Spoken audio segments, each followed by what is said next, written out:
Woody had gone right to the police, this would never have happened. Uh-oh. So, there are liberties being taken, like, there's going to be an increased amount of shit talk. Well, thank God you're with your core counsel. Yeah, get my shit. I have to remind myself I'm here willingly. Catch one with a little bit of attitude, big guy? Man, you champion son. It's a kangaroo court. What do you mean? How is the NFL a kangaroo court? Could you please let me explain why? No, I don't want to hear this garbage. Give me an answer to the questions I asked you. What the fuck are we? You represent something bigger than yourself. Come on away, baby! Let's go, Buffalo. Talk to you later. They are fucking My undercarriage. I hate it. I'm out.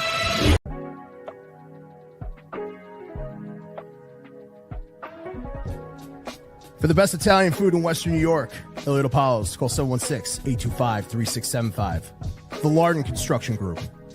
Fubo TV, the official streaming service of Do Champions. FanDuel, the official sportsbook of Do Champions. For all your summertime needs, beauty pools, as well as kayak pools. CX Chronicles, your total customer solutions focused manager. W.GG, the official energy drink of Do Champions. Hey, Sons of Erie, our artwork looks better on your walls. Hamburg Brewing, please visit our tap room on Boston State Road, Hamburg, New York. And finally, Fat Boy Surf Club for all your surfing needs.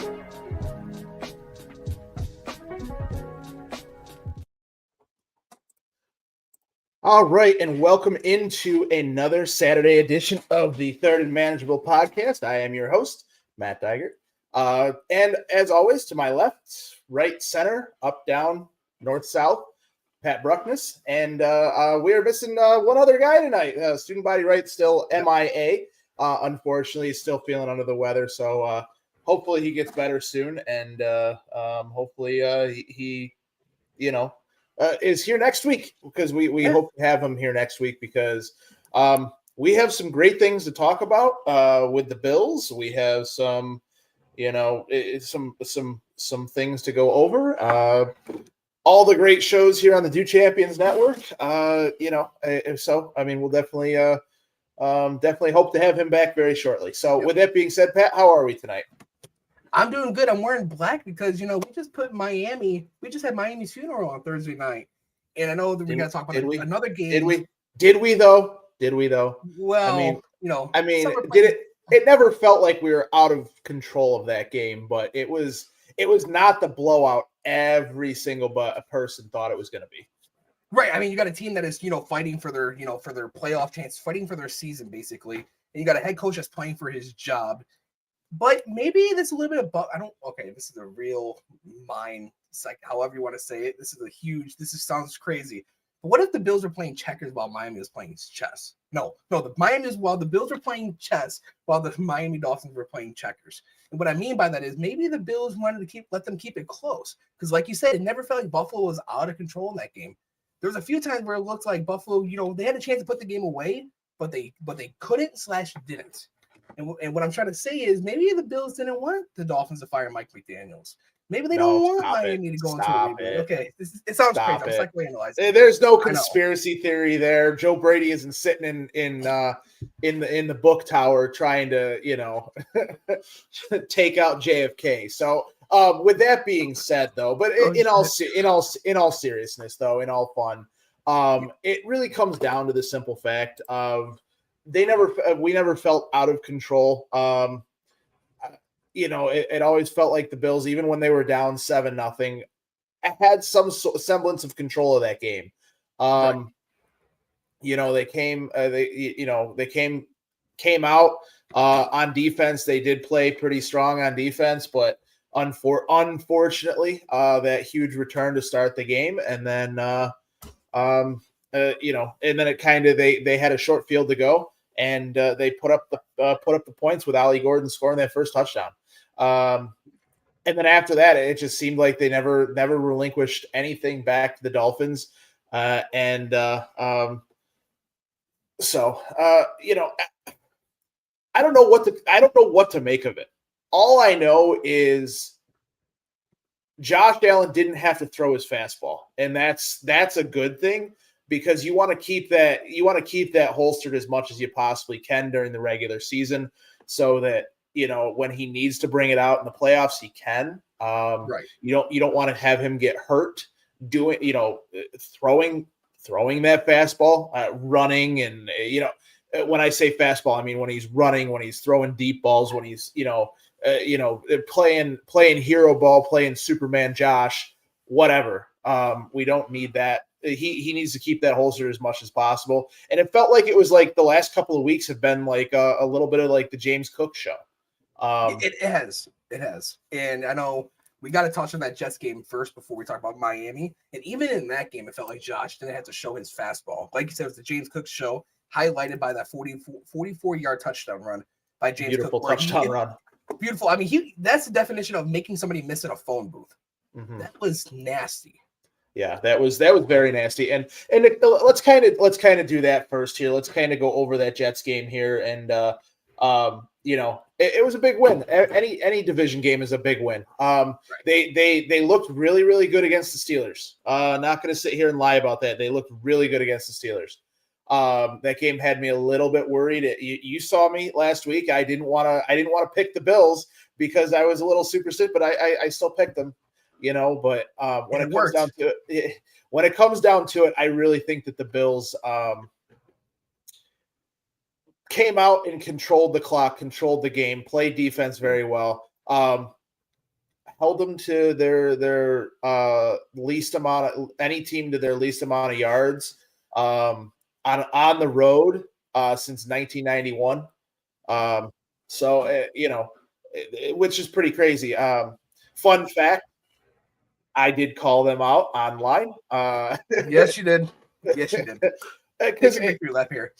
I mean, I had to. December 12th, 2004 was the last time, and the Cleveland Browns had 26 total yards. 26 minus 3 yards net passing. Like that's crazy. Like that. That's crazy. And how that team with that defense did not make the playoffs is beyond me. I really still have no idea how that 2004 team didn't make the playoffs. But with that being said, the Jets game really kind of showed that how much different this team can be offensively, right? Right. It's the everybody eats mentality. It's, James Cook this offense now goes through James Cook a little bit rather than everything going through Josh Allen. And then, it almost reminds me of those years with the, and I hate it, but I also kind of like secretly love it a little bit too, is those Brady years with the Patriots when you're just like, oh, I'd love to have my team do that. And that dink and dunk stuff just to kind of, get you through the monotony of the regular season. And then, you'll see Josh Allen have those games where he has to be, throw for 400 yards, throw for 350 yards and rush for 50 or whatever the case may be during the season. But if he doesn't need to do it, why are we doing it? And I understand that, everybody wants to go out there and, have that that Michael Jordan mentality where it's like, hey, I'm at these fans came to see me play. I'm going to play and put on a performance every night, no matter what. Basketball, as much of a team sport it is also a very individualistic sport, individualized sport. And, if somebody can take over a game like that, whereas I'd rather see the Bills playing team football than Josh have to take it upon himself to basically win the game by himself when he doesn't need to do that. And he can, like I said, he can save that fastball and put whatever in the holster that he needs to. So, I just, go ahead. Yeah, to speak on that, for the last several years, even into like the second half of last year, everybody, in the media and everything was like, yeah, Josh, if the Bills want to win the Super Bowl, Josh Allen has put on the Superman game. And people have said, yes, because in the past, from anywhere from 2018 up until the second half last year when James Cook really emerged, you had, Josh Allen did have to put on that cape, and now the Bills have an established running game, and they have a top 5. I'm sorry, James Cook's a top 5 running back. Yeah. I mean, And- for everybody to sit there and say that to say that James Cook didn't deserve to get paid, he's just continuing to get better and better and better. And I'm telling you, by this time next year, that contract is going to look like a freaking bargain. It is. Because, I mean, now we're seeing James Cook, on the field on third down more. He's being that 3-down back that the Bills, that a lot of people going into this offseason have said, Ty Johnson's the third down back. James Cook's not a 4-down back. Now, the Bills are working him. In that Jets game alone, he had 21 carries. That's not including what he did against Miami, where his numbers were pretty similar against Miami as well. So now, like you said, I agree with you. The Bills have James Cook too. It's not just on Josh Allen anymore. They have a premier threat. And, I asked Chase back in week 1, what worries you outside of Josh Allen? He said, nothing really. Now, I bet you if we were to, reopen that conversation, he's going to say James Cook. It's just, I agree. James Cook is getting better and better as the year goes on and as he continues to develop. Mm-hmm. So I cannot wait to see what he's going to look at this time last year, let alone how he's going to look in 5-6 weeks against Kansas City. Well, I was listening to GR on the way to work the other day, and they I think yesterday actually, and Jeremy White said he's on pace for 1,500 yards and like 26 touchdowns. Like, if I was literally to sit here and tell you that last year that James Cook is going to sign an $11.5 million contract and then go out and have 1,500 yards and 26 touchdowns, you'd probably look at me with like I had 3 different heads. Are you okay? Right. Yeah. I mean, and we'll I can't read this dude's names. Sutaim. We'll get to those. We'll get to those questions when we're going through the Dolphins game. But one of the last few things to finish up on this Jets win, because we haven't had a show, between the two games because we had the Sunday game and then the Thursday game. So, yep. But as far as the Jets to kind of finish up on that, I did. We talked about it. The narrative with Josh, what he would have to do to change, that narrative against the Jets. Right.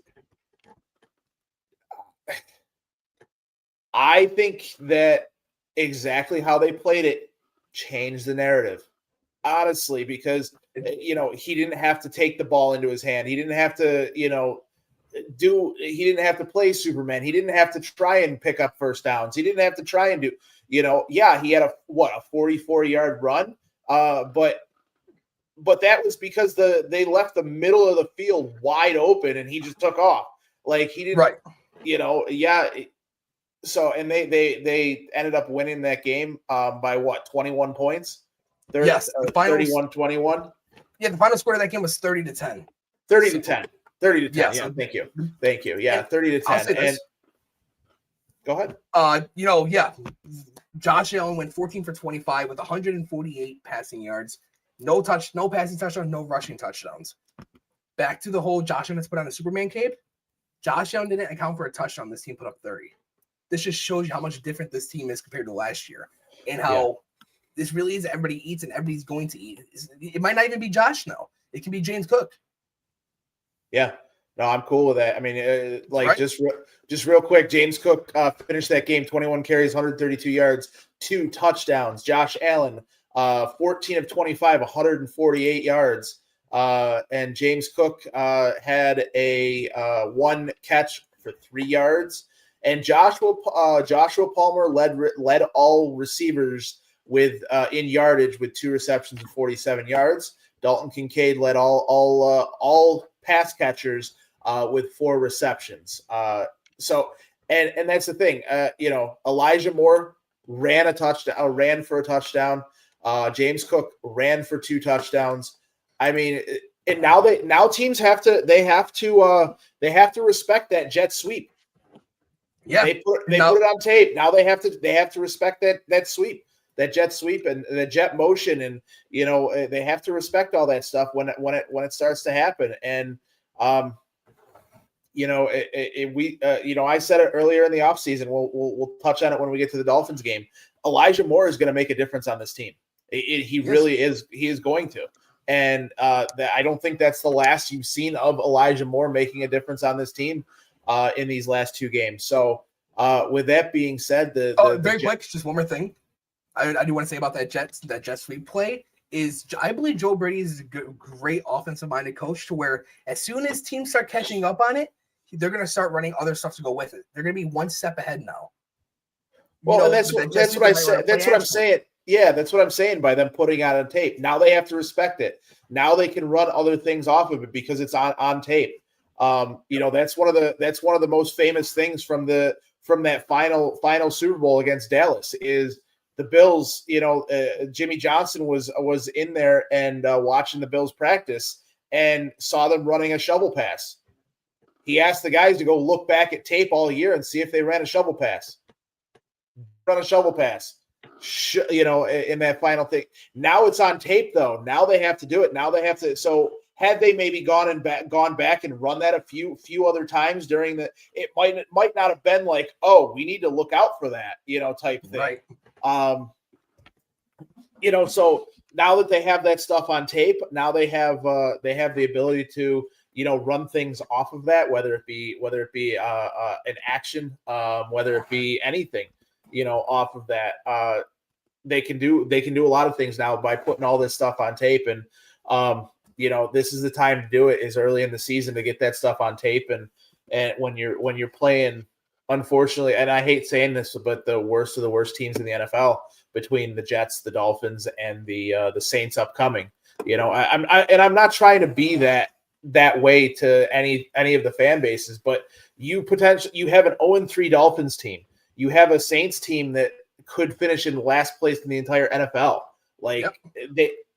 It's unfortunate, but that's where we sit right now. In the Dolphins, they did put up a valiant effort. We'll talk about that here in a second. But to finish up on the Jets game, I think it went exactly how a lot of us expected us to. Have to be able to keep Josh Allen upright. Have to work a game plan to keep him upright. I was glad to see that Sauce is now starting to get called for holding calls. I think he had 2 holding calls in the game. They were holding all game. Yeah, I know they were. And that's the thing. I'm not blaming the refs or anything like that, but at the same time, it's like I'm glad he's starting to get called on those now because it was getting egregious with how bad he was holding guys, and so I'm glad he's starting to get called now. It was unfortunate to see Justin Fields go out with the concussion, but it was very, very awesome to see Joey Bosa returning to almost the form that, and he's now starting to look like a bargain at $12 million. So, I mean, speaking of Joey Bosa, he said how much fun he is having and how this is the first time where he feels like, he like a brotherhood in the locker room. And that speaks to the culture that Brandon Beane and Sean McDermott have built. And Joey Bosa, I mean, two forced fumbles and a sack, which was one of them was a strip sack on Justin Fields. Yeah, at least he gets to play with his brother now, on the team, and Josh Allen being the third Bosa brother. Yeah, I'll say, we're almost 20 minutes in. We haven't talked about Josh Allen's broken nose.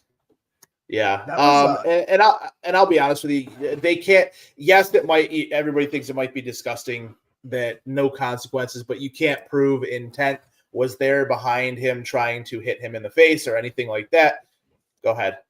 I'll say I think it's pretty ironic that it was Michael Clemens who's the one who punched Josh Allen and the issues he has had with Deion. 100%. I was expecting Deion Dawkins and Michael Clemens to go to blows after that. 100%. But you cannot prove intent on something like that. So, Josh ran off the field and then came back in with the cotton up his nose and everything like that. Yeah. Michael Clemens did have a rough in the passer call. He did. Or unnecessary roughness. So, I mean, obviously, again, you can't prove it, but we all know. Well, we all know. I'm being very hypothetical tonight. I see that. We can't prove it, but at the same time, come on. Yeah. No, and I completely understand where everybody's coming from, where a lot of people are coming from with that statement, but I don't agree with it, and I think that I don't think he tried punching him in the face or getting in between the vibe or anything like that. So let's leave that alone. At this point right now. So, but no, with that being said, the Bills won that game 30-10. Our players of the game were James Cook and Joey Bosa, and we can now move on and pivot to the Dolphins. Didn't get to talk a lot about them, on a preview or anything like that. So unfortunately, we didn't talk at really anything about them. Had we thought, you and I thought about that when we were putting the show together last week, maybe we would have went another 40 minutes on the Dolphins also to kind of talk about that. But hindsight's 20/20. But for that, and this game kind of went how I expected it to go, as far as being close, right?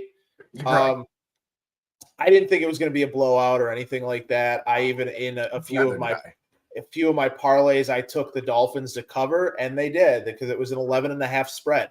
And they covered that because they lost by 10.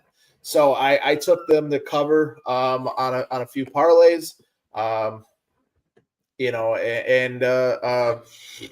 I don't know. I mean, I just think that division games, you got to throw out everything, no matter what. Past performance, like we say, past performance is not indicative on future results, but you got to kind of throw everything out the window and,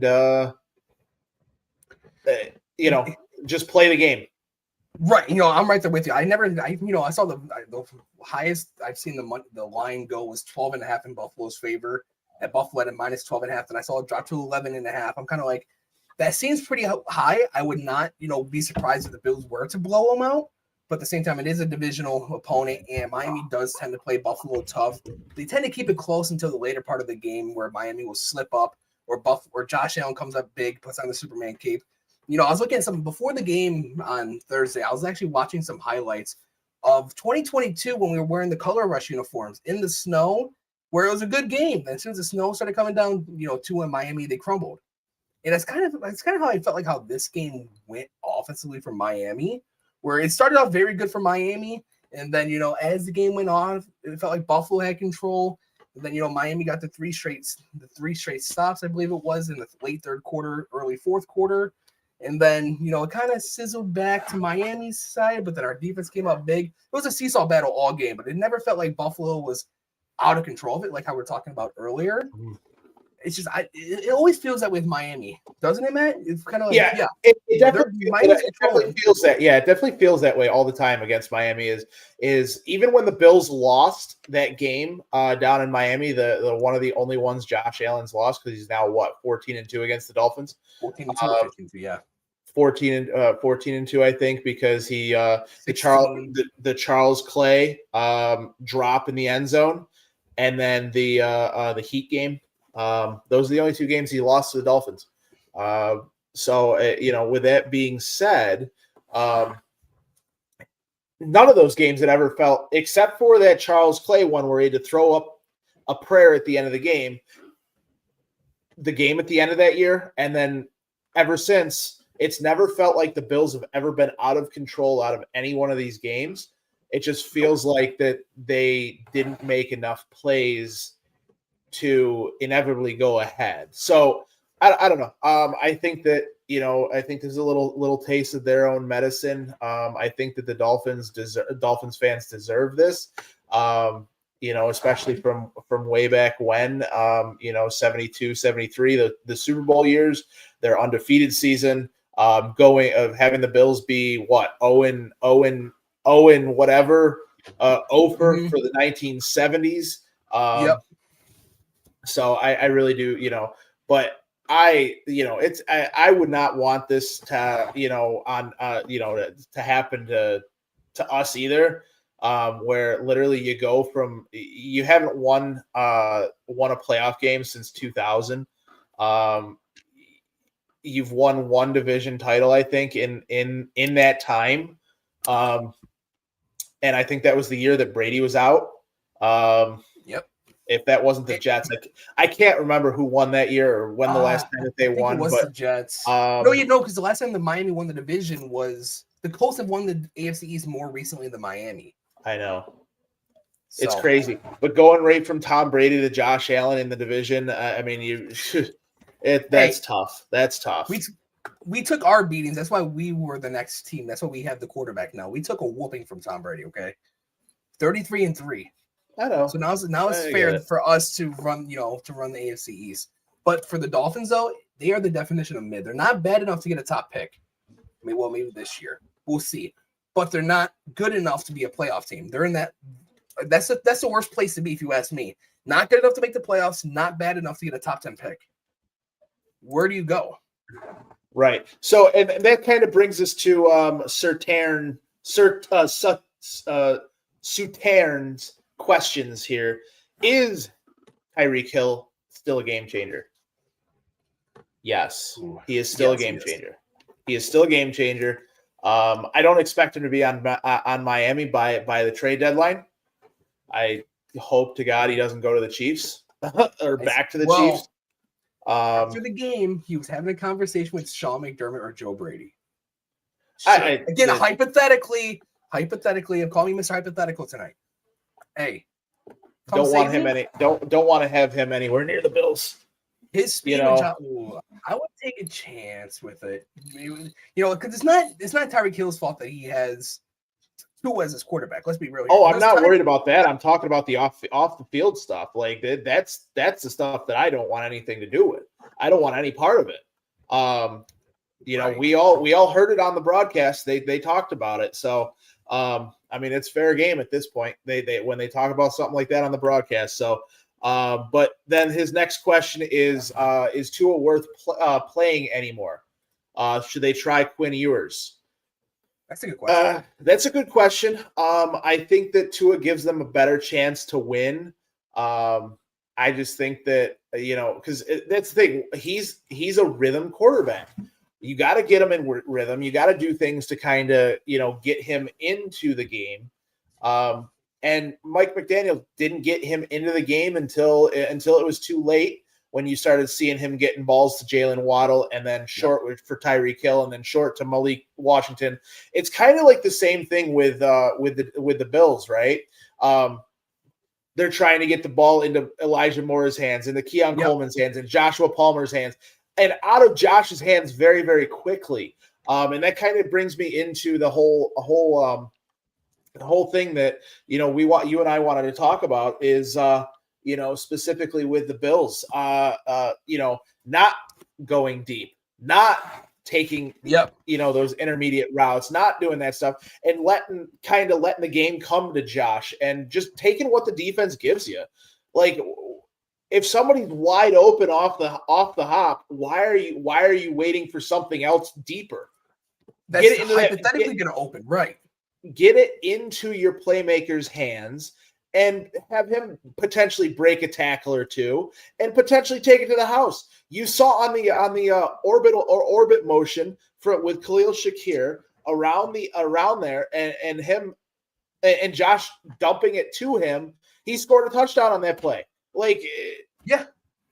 No, that would have been something, back in 2020, 2021, where Bill fans are saying, oh, why does Josh Allen have to throw the ball 50 yards to score a touchdown? Now that he's throwing those 5-yard, screens. Why can't he throw it 50 yards down the field? You have Josh Allen. Why are you not unleashing his arm? Because we don't need to. That's what Ken Dorsey did. And does nobody remember where we were with Ken Dorsey? And Ken Dorsey, his final year with the Bills.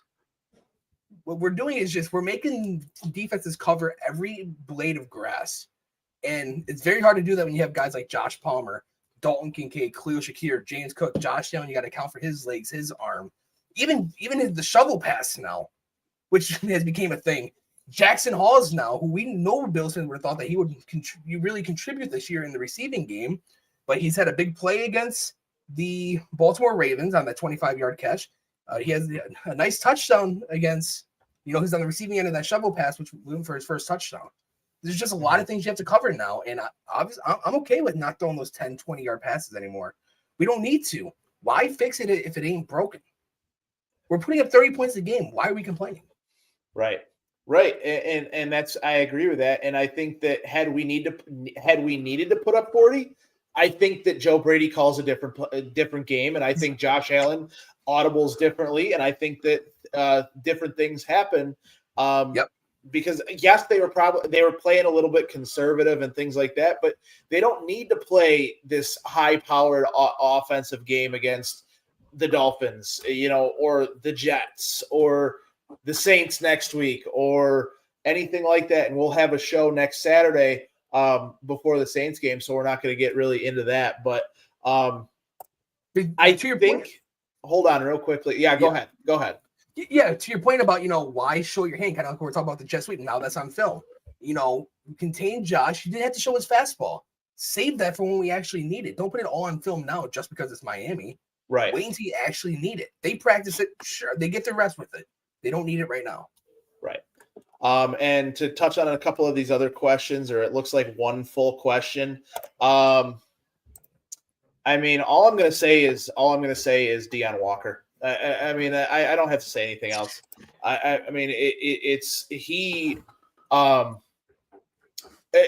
The pass rush comes at the right time for the Bills at this point. I think speaking of making a trade, you're going to basically have two trades happen for the Bills, and they're not even going to have to give up assets for it. That's when Michael Hoyt and Larry Ogunjobi come off suspension for Week 8, and that's going to that both of them are going to help the pass rush. 4 more games of Deion Walker and TJ Sanders and learning and getting Ed Oliver back. That's going to help the pass rush.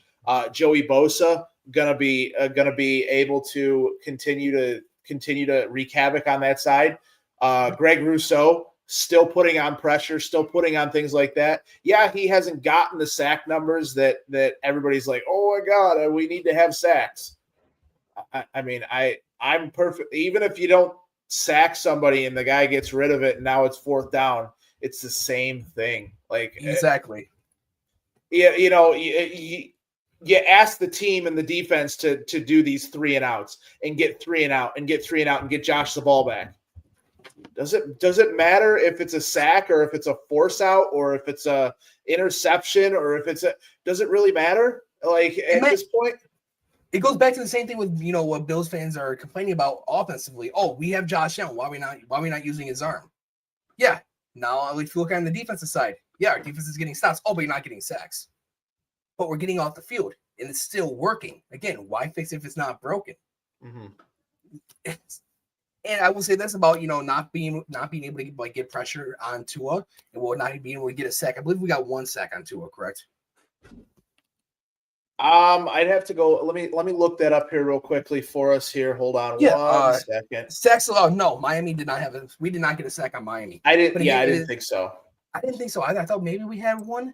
I know we had like 14 or 15 pressures or something like that. But it's hard to sack a quarterback like Tua and, a guy who's going to get the ball out quick and who's a timing quarterback because he's not throwing it to the receiver, he's throwing it to a spot. So it's going to be hard to sack a quarterback like Tua compared to a quarterback maybe like Aaron Rodgers. You know what I mean? Because Rodgers does get the ball out quick. Maybe that's a bad comparison. But just Miami wants to get the ball out quick and let their playmakers make plays, which is what we do on offense as well. So not sacking Tua does not really surprise me. But the pressures is what matters against Miami. You take 2 off. Well, you saw that on the final play. Exactly. Exactly. Deion Walker makes a hell of a swim move to kind of get up underneath the guard there. Runs through that, penetrates through there, gets up into Tua's, gets those big cat paws up, ball deflects off his arm and right to Terrell Bernard. Can't ask for anything better. I know the Bills have said a lot, even Tre'Davious White spoke on it after the game. Terrell Bernard is the, result of a guy who watches film and then responds off the film that he's watched. He spends a lot of time watching film. And for, you saw him, he read that play all the way. He read that like a Dr. Seuss book. Just get that. Yeah. Well, they ran that same play multiple times against the Patriots. Terrell Bernard gave credit to Al Holcomb for putting it up on the video and making sure that they were aware of that play. So whenever they did see that, he was able to make an instinctual play and go after the ball and jump that route. That's really what it comes down to. And that's the one thing I will say that, I really enjoy about watching Terrell Bernard is his actual instincts. Yeah, he might not make the right play all the time, but he's always typically in those spots instinctually because of what he's seen on film and what he knows, for that. This really kind of from Josh, I really to his eyes did telegraph that a little bit too, but it's also hard when you have a 6'7", 345-pound a wall in front of you of trying to see around. And so it's kind of, a dancing bear for what the Bills have called him and everything like that. I did want to bring this up from Trey Williams here real quickly. I disagree completely with this simple fact is Christian Benford has not been a CB1. In what world? In what world has he not been CB1? They don't throw at him. They don't throw at him. When they do it, so it's like those 3-yard in routes or correct. Stuff like that. It's never he's making tackles. He's making big plays. Yes, he hasn't gotten interceptions. No, he's not going to be the guy that is jumping routes. That's what you have the guy you just drafted to do Max Harrison. When you see him come back, he's going to be CB2 eventually. I said it on Twitter today. I don't expect him this year to beat out Trey White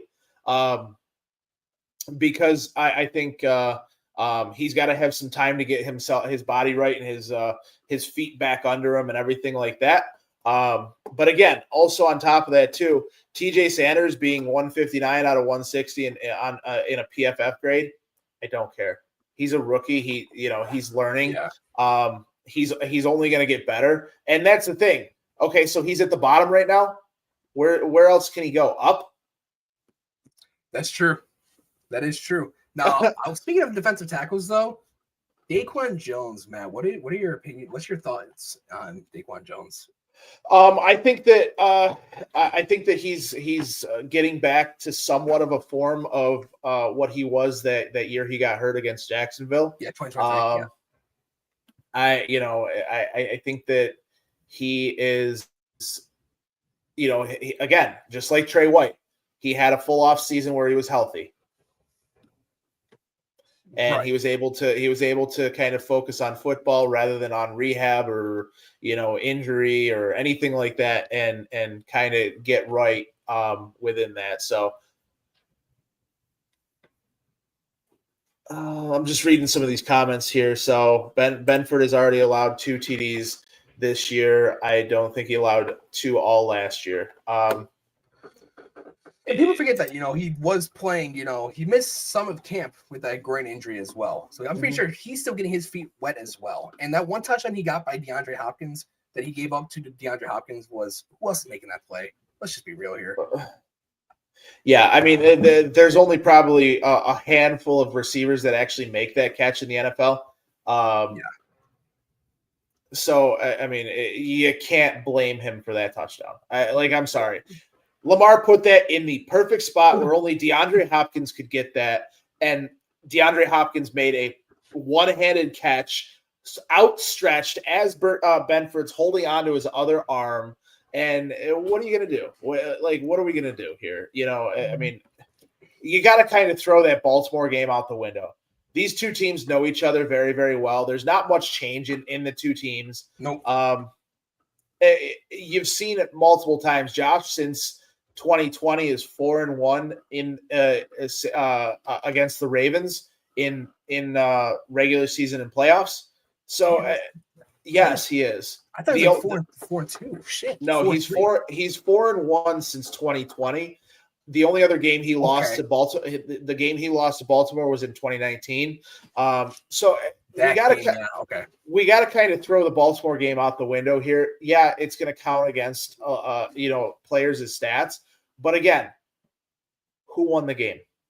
And that's all that matters. At the end of the day, nobody doesn't care. Come playoff time. As a matter of fact, if you're in the playoffs, compared to if you're not in the playoffs, nobody cares. Nobody's going to go back. This is how you beat the Dolphins. And that's the thing. Like, are we 15-2 at the end of the season? Yes. Did we get the number 1 seed? Yes. Okay, who cares? Who gives a shit? Yeah, it doesn't matter how you do it. It's just get it done. And that's really what it comes down to. And for me, is who cares? Just get through the monotony of this regular season. Could they go 17-0? Sure, absolutely they could. They have a patty cake schedule. But do I see them going that way? No. I think that they're going to probably lose to probably the Eagles as one. Now I think that they definitely Joe Burrow's back. I don't think that I had that game as a loss. I would change that to a win now, because I think that Joe Burrow is the catalyst that makes that team go, and I don't think that they're going to be able to do that. No, not with oh my goodness, what's their backup quarterback's name? Browning? Oh, yeah, Jake Browning. Yes. Yeah. They're not doing that with Jake Browning. They're not. So yeah. Here you go. Got another comment here from Trey Williams, Matt. Beckford has been good in tackling, but that is it. He's been poor in coverage and separation this year. He's been below average this year in those two metrics compared to other cornerbacks.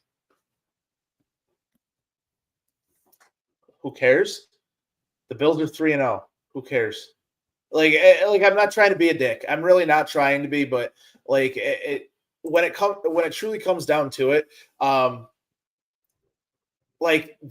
Christian Benford had Dorian Strong starting opposite him in that first game. Taron Johnson went out in that game, right? Yes, against Baltimore. Yes, he did come out for a brief minute, but he did come back in. Like the defense held the Jets to 10 points. They gave up a total of 154 yards.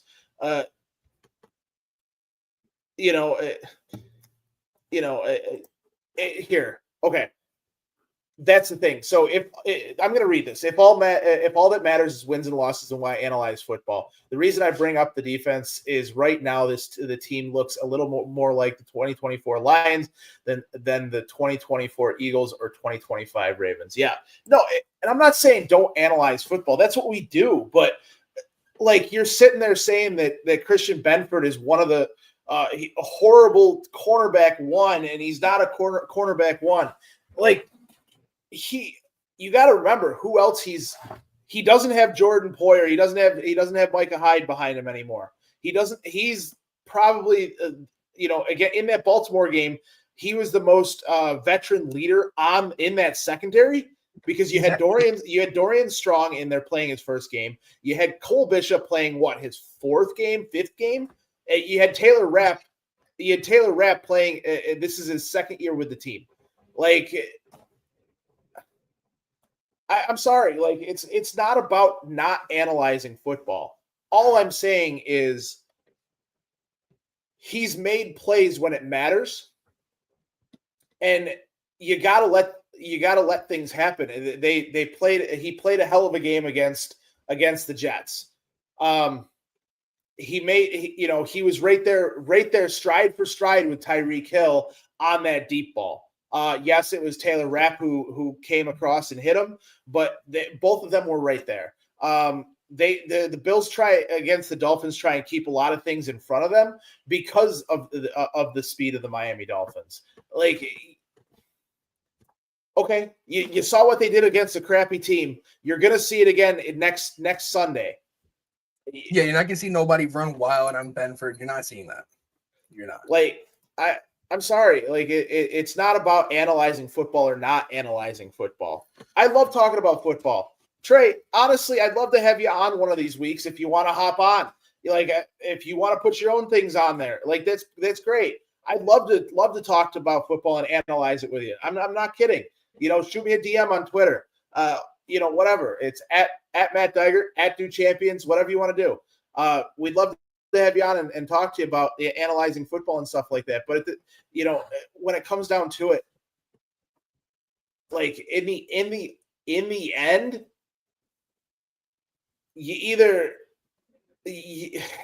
it's wins and losses is what it comes down to. We can sit here talking about until we're blue in the face about how bad this player played or how good this player played or anything like that. But we're 3-0 right now.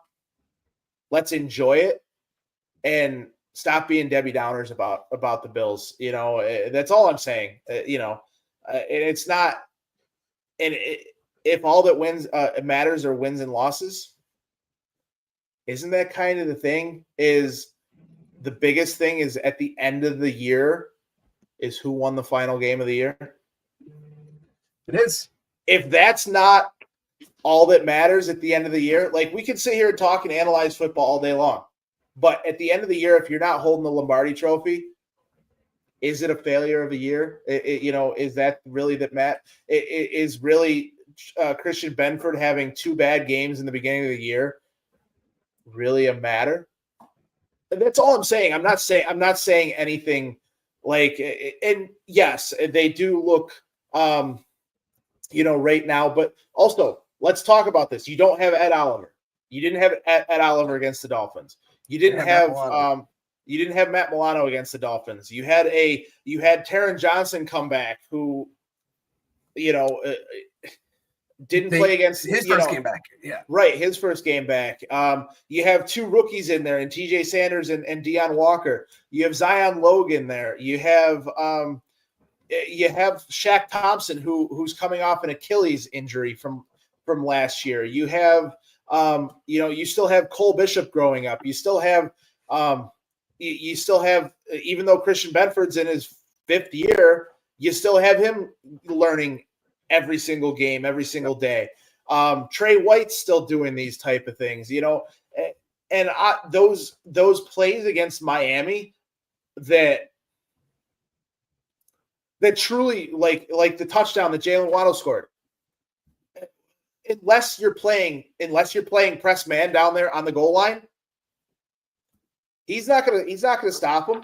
Even still, if he was playing press man on down there, I don't think he stops him because I think Jalen Waddle probably crosses that up a little bit and still gets that slant call. Yeah, like Tua does one thing great or good, whatever way you want to look at it. Tua gets the ball out of his hands very, very quickly.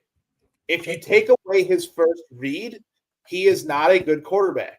I don't understand why Miami pays him $56 million a year or $54 million a year, whatever the hell they pay him. Because the only thing he does, he's a quarterback, and I honestly feel bad for Mike McDaniel, and I'm glad that I truly am I truly do feel bad for him in a way, because he has to basically put a game plan together around a quarterback who can't get hit. Because they're so afraid of him getting hit and going out with another concussion and then being SOL in the for the season or whatever.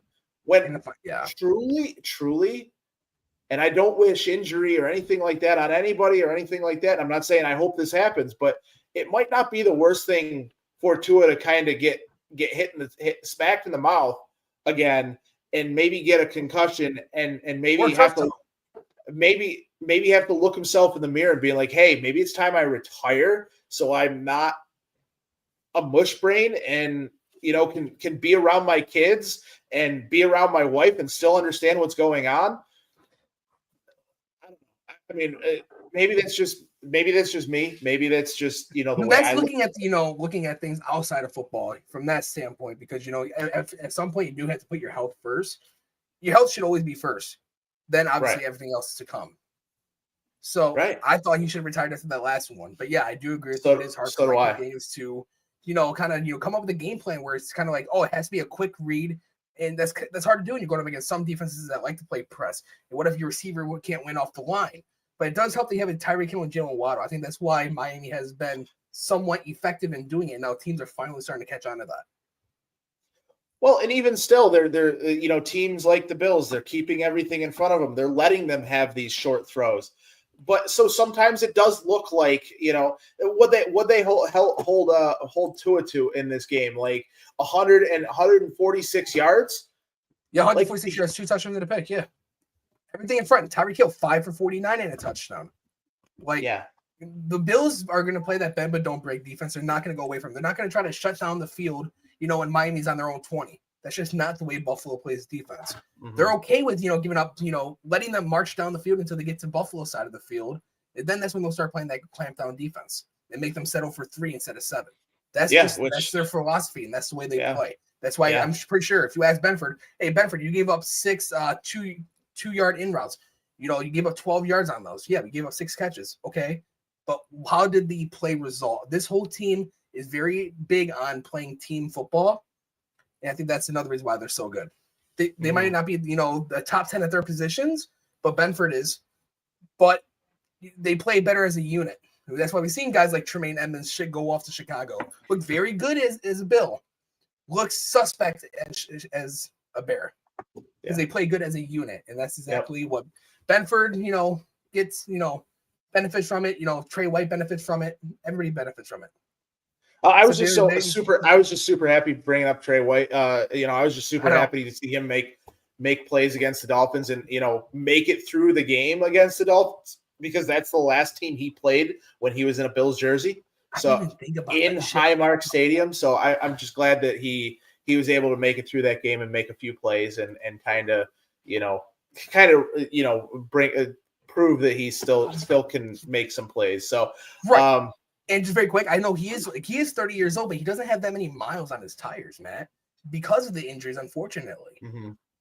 And I know, just very quick, another thing on Trey White. I know some people say he's not the best at being a willing tackler, but that play that he blew up against the Jets show me he's a willing tackler now. Maybe it's it's with age, who knows? I just felt that was a really nice play by him, and I'm happy that he's back here. Yeah. Also, too, the one thing I do want to touch on real quickly. Yeah. I want to get your thoughts. Was that a catch by Tyreek Hill? Which one? On the sideline that everybody's like up in arms saying McDermott should have challenged it. He should have challenged. McDermott should have challenged it. That was not a catch. You can see as soon as he got that right foot down. Are you 100% positive? Something tells me you have a video ready for this or something.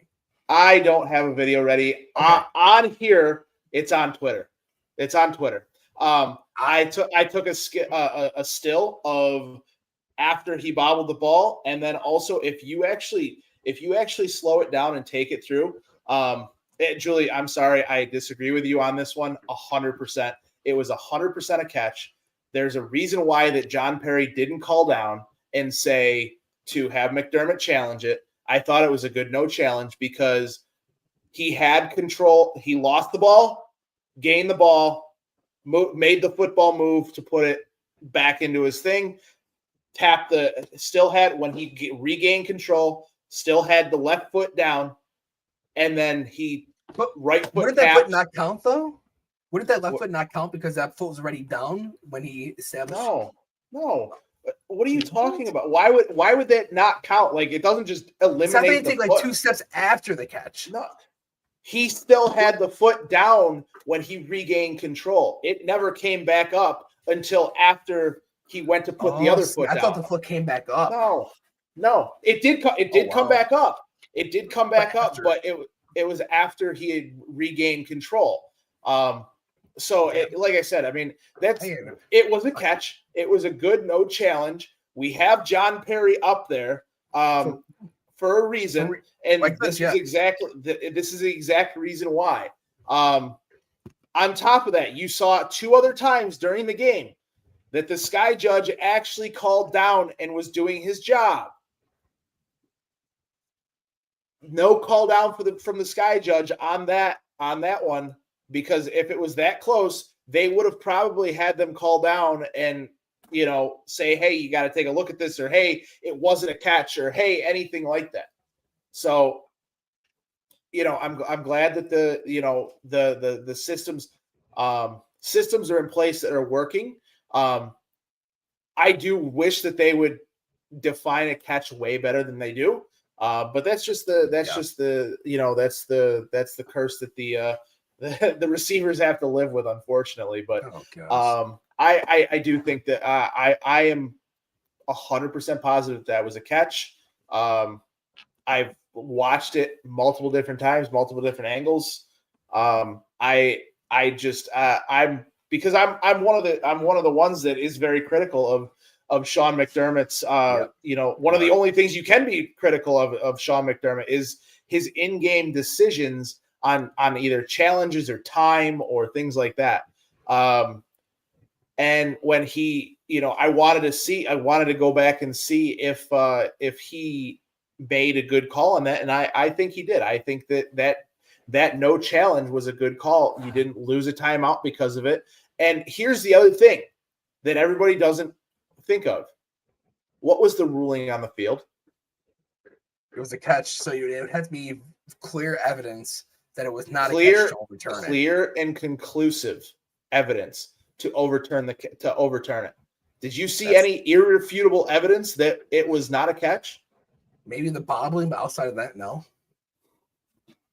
Like I said, it really, and this is exactly why I'm very critical of Sean McDermott of the challenges and the time is because of that. But you can't, you got to be critical of something. Like somebody, nobody's perfect, so right. But with that being said, I mean, as far as this game goes, it's the Bills win this game 31-21. They held the Dolphins to a total of 276 yards. They held Tua to 146 yards passing. They held Devon Achane to 62 yards rushing. He did have another 29 through the air. They held Tyreek Hill again under 50 yards. Josh Allen didn't do a lot in the game. He did have 213 yards. He did have the 3 touchdowns. He was 22 of 28, so he was very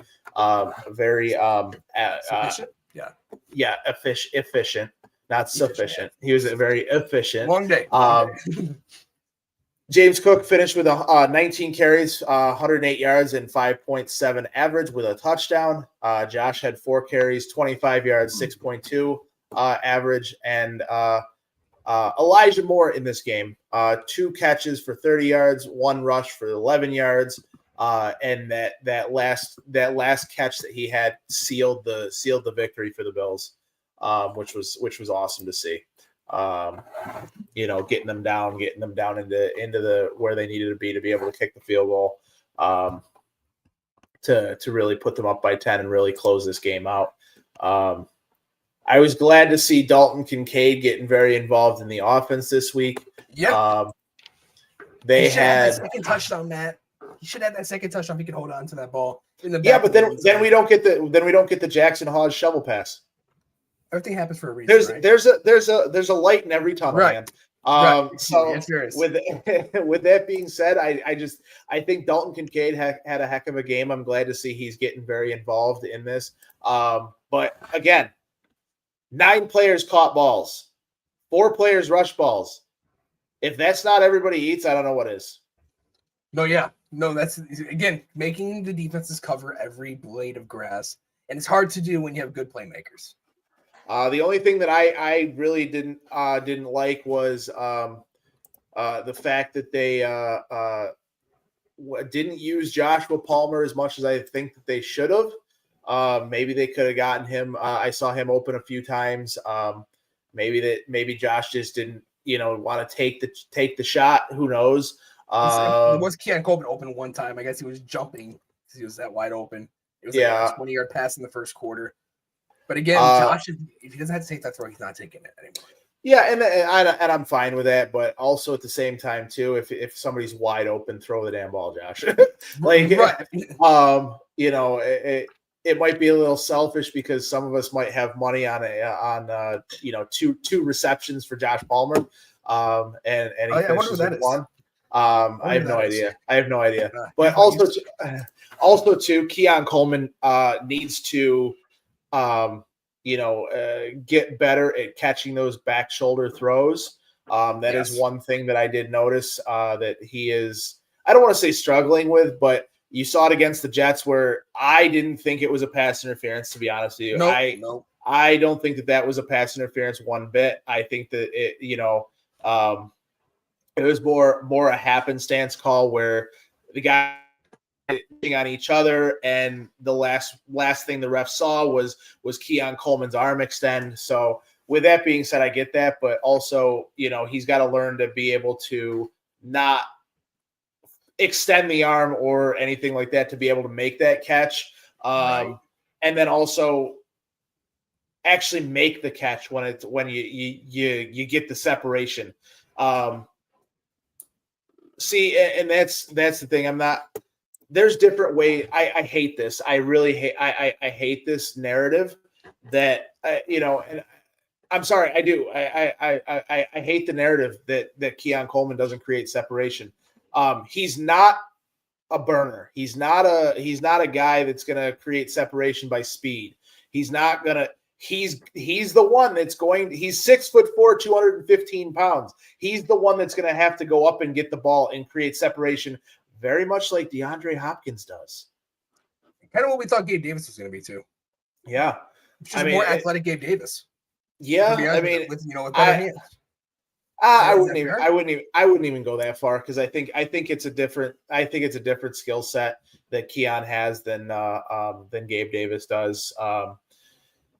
But who knows? Let's read this from Trey here. 13 personnel on the Bills this year is just phenomenal. You should check out the average rush yards when in 13. You are 100% correct. I think it is. It's either just over or just under. But yeah, the 13 personnel is something that I'm very glad to see. As much as I love Alec Anderson in the 6 OL, him coming in as that third tight end last year and everything like that, I'm glad that they found somebody that in Jackson Hawes that they can put in and run 13 personnel, and he is according to Aaron Cromer and other people that he is the best blocking tight end that some of these guys have ever seen. So. And I'm glad too that we drafted a guy like Jackson Hawes, because when we first drafted him, I'm kind of like, maybe why did you not go receiver? But now looking at, again, hindsight being 2020, plays like what we saw against Baltimore for that 25-yard catch does not happen if we don't draft a Jackson Hawes at 13 personnel. Right. Again, that's credit to Joe Brady too for getting creative with it. Well, and again, if you can literally you can win all these games in 13 personnel and not show anything else and just make it to the playoffs, why wouldn't you? Why wouldn't you just go through? Why wouldn't you just do that and go through and win games in the easiest way possible? Just bully teams. Let James Cook run all over them. Let whatever. And exactly, Josh Allen doesn't have to throw. If he has to throw for 200 yards a game with one touchdown, okay, that's fine. Where are we at? Because again, right. What matters at the end of the year is wins. And where are you at? Well, so with that being said, we want to thank everybody for joining us tonight. We do have a couple other things that we want to talk about here real quickly. But next week, I'm not going to be doing a due parlay for tomorrow because let's put together a Bears one. Fine. Let me go look at one. Hold on. After I check it, I got to check in on Missouri and Miami anyways. So let's see here. Yeah, while you're doing that very quick, I'll give you just one more thing for that Bills Miami game. Yes, we did win. Maybe I'm, just kind of, nitpicking a little bit. But I felt like the Bills defense could have been better on third down. They did finish defensively on third down. Miami went 10 for 15 on third down. But in that late third quarter, you saw Miami convert on a 3rd and 6, a 3rd and 12, a 3rd and 8, and a 3rd and 4. Those are just some of the notable ones. They did a very good job at getting off the field on third down in the first half, but the second half seemed like they just could not get off the field, which is something that a lot of Bills fans have been, kind of criticize the Bills over, rightfully so, is their ability to get off the field on third down. Sure, they were good. They were good against the Jets doing it. They were good in the first half, like I already stated. I just want to see them be a tad bit better. Am I nitpicking, or is that fair? No, it's fair. It's definitely a fair thought. So, all right. So what we're gonna do is we're gonna do a 4-leg anytime touchdown parlay. We're gonna go Christian McCaffrey. Okay. We're gonna go Javonte Williams. We're gonna go J.K. Dobbins against the Chargers, coming back against one of his former teams. Okay. What about a CeeDee Lamb? I don't want to take anything from the same game. Would you rather go CeeDee Lamb than Javonte Williams? The Jalen Johnson out for the Bears. Who knows if their second corner's playing? I think CeeDee Lamb scores. All right. Yeah, we can go CeeDee Lamb. That's fine. I forgot Javonte Williams is a Cowboy. I thought he was still a Bronco. No, he's a Cowboy now. So, with that being said, let's see. Do we touch anything in the Green Bay Cleveland game? You could say Josh Jacobs, but it's kind of obvious though. We're gonna go Saquon Barkley. Okay. So are you sure 4 leg. It's not gonna be a tush push. So 4-leg parlay: Christian McCaffrey, J.K. Dobbins, CeeDee Lamb, and Saquon Barkley. I'm putting that in there for $10 right now. It's a plus 11.19. So $10 wins you $112. With that being said, there is also on the official sportsbook of Do Champions. There's also a 30% profit boost on there as well for the same game parlays that you can always get and add that to anything that has. You can add that to the touchdown parlay, and now your odds go up to a plus 1.1456 if you wanted to do that. But with that being said, Pat? Yes.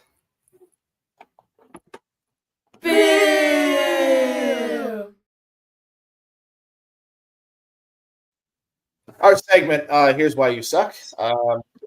Go ahead. I'll let you go first. I'm not going to go after Student this week. I went after Student last week. I'm going to go after you, Matt. Here is why you suck. I've been waiting 2 days for the player of the game graphics for Thursday. I know you're busy, but this is why you suck. Okay. Yeah, fair. I'll give it to you. I'm sorry. I was too busy selling Tempur-Pedics and Sealy's and everything like that. Hey, I get the main thing. Hey, come see me at Mattress Firm in Niagara Falls if you need a bed. I'll take good care of you. With that being said, Pat, here's why you suck. You just can't keep a vehicle running. I mean, I don't know what the hell's going on with you. Yeah, I know you acquired a new vehicle today, so congratulations on that. But thank you. You gotta kind of grow up and kind of teach yourself some of these things. How to fix some of these things so that you're not stranding yourself and things like that. So happened twice in the last 6 months. I know it did. It did. That's fine. Things happen. But since we didn't do any show between the Jets and Dolphins game, who are we talking to after the big wins this last couple of weeks? I am going to talk to Matt Milano, Ed Oliver, those guys. You guys are main vocal points to our defense, and with this team has proven that they can win in the regular season with some injuries. Just make sure you guys are healthy for the run when it matters. If you got to sit out an extra week, sit out an extra week. Don't rush yourself back. This team can find a way to win. They have that next man up mentality. Come back and just be ready to play ball if we can go out and run and bring a Super Bowl to Buffalo.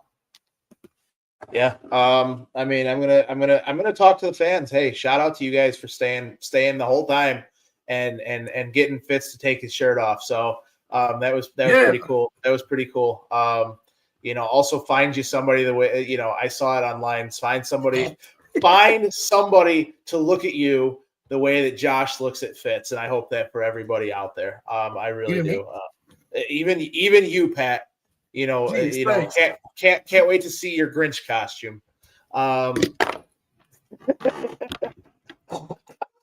Yeah, gotcha, bud. Gotcha. Last and final thing we're going to touch on here real quickly is Off the Rack, sponsored by Fat Boy Surf Club. Off the Rack, if it's good enough for Spencer Brown, if it's good enough for Ryan Vandermark, if it's good enough for Alec Anderson, it's good enough for you. Definitely check them out, Fat Boy Surf Club. With that being said, I do want to talk about the one thing that did change this week on Thursday night for Josh Allen. Is he was wearing a visor. He was wearing a clear visor. And, I found out earlier in the week that, unfortunately, Josh cannot wear the swag visors because you have to get a medical clearance from the league for that. Really? To have the tinted visor. Yes, in-game. To have a tinted visor in-game, you have to have clearance from the league. You have to have medical clearance from the league. I wonder what qualifies you for that. I don't know. Maybe it's a glasses thing. Maybe it's I don't think it's epilepsy. Maybe it's like a glasses thing. Maybe it's an eye thing. Something I don't know. But yeah, I mean Josh Allen with the visor, even though it wasn't tinted or anything like that, definitely I like visor Josh better than non-visor Josh. And yeah, 60 completions, 3 touchdowns.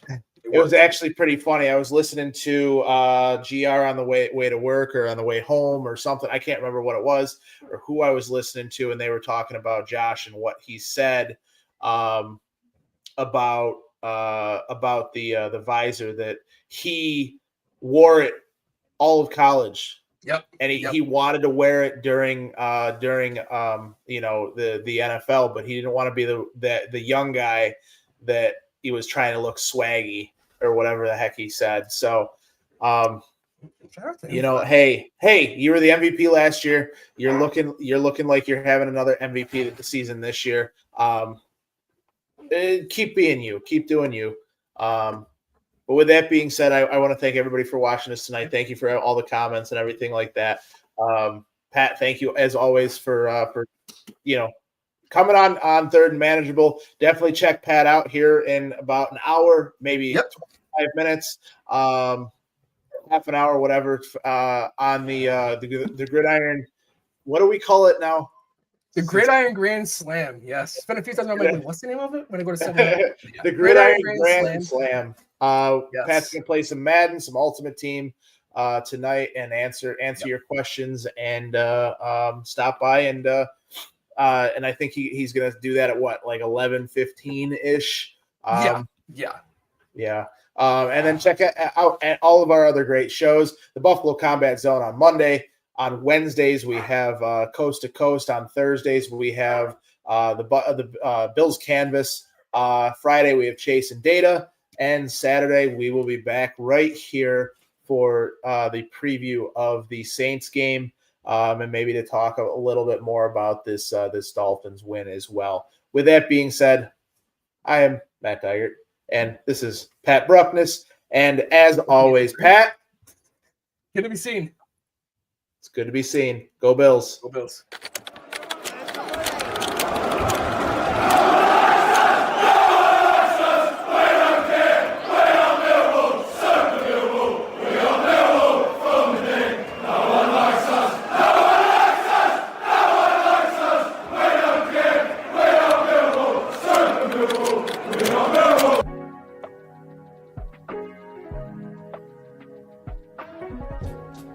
For the best Italian food in Western New York, Elliot Apollos, call 716-825-3675.